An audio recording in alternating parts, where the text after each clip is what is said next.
Have you ever stopped to think about what it would look like to build a city from scratch? Not over hundreds of years, but in, like, a single generation? Well, that's exactly what we're digging into today. China's absolutely massive urban transformation.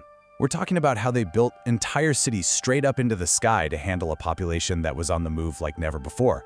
And it all starts with a number that is just staggering. Just look at that, 500 million. That's 500 million people who packed up and moved from the countryside into cities. And they did it in the span of a single generation. I mean, that's the largest migration of human beings in all of recorded history. You can imagine that created a building challenge on an absolutely epic scale. So right away, that leads us to the big central question of this whole story.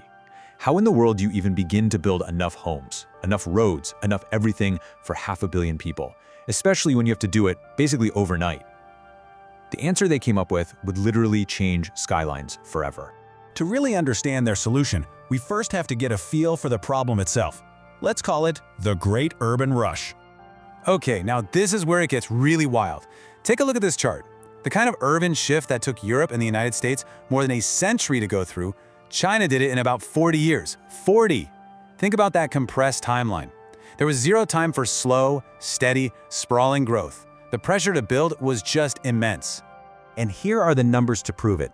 Back in 1980, less than 1 out of every 5 people in China lived in a city. Fast forward to 2020, and that number is more than 3 out of 5. That's a complete demographic flip in just 2 generations. The country simply had to build, and it had to build unbelievably fast. So, with land being finite and a literal tidal wave of new people showing up in the cities, there was really only one direction they could build. This is where we get the rise of vertical urbanism, because the only way was up.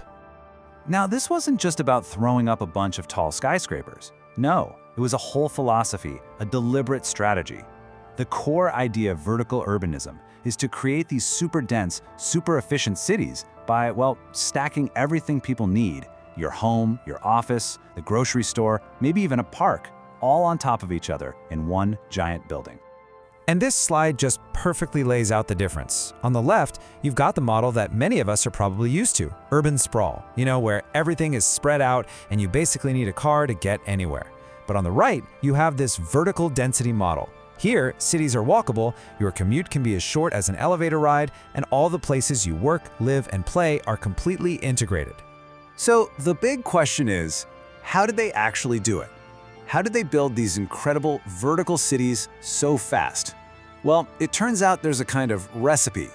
It really boils down to 4 key parts. First, it all starts with this powerful, top-down, centralized planning that can push through massive projects without getting bogged down.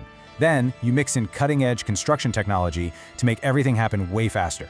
Step 3, you have a relentless focus on that all-in-one mixed-use design to get the most out of every square foot. And finally, you top it all off with smart policies to pull in the talent and the companies you need to actually bring these new vertical hubs to life. But beyond all the planning and the concrete, what's it actually like to live in one of these superstructures? Let's imagine a day in the life of someone who actually lives in the sky. This quote, I think, just captures the whole feeling perfectly. It's not just an apartment building, it's a completely self-contained world. The whole idea is that incredible convenience, saving all that time you'd normally spend on commuting or running errands, that becomes the new definition of luxury in a city. And this schedule just makes it crystal clear, right? Your morning commute to work is a 30-second elevator ride from the 60th floor down to the 45th. Lunch is downstairs. Need to grab groceries? That's on floor 3. The gym? Oh, that's way up on floor 70 with an amazing view. Your entire day can literally happen without ever stepping foot outside. It's a total reimagining of what a daily routine can be. So why does all of this matter to the rest of us? Well, because this massive experiment in vertical living isn't just a Chinese story. It's a potential glimpse into a future that could affect all of us, no matter where we live. And that really brings us to the final big question. I mean, this model offers some incredible efficiency, for sure. But it also makes you wonder about things like community or just having your own space.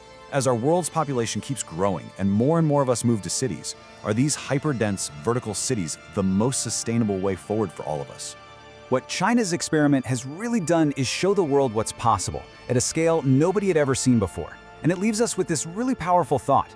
Maybe the city of the future isn't going to be one that spreads wider and wider across the land, but one that grows taller and taller, reaching for the sky.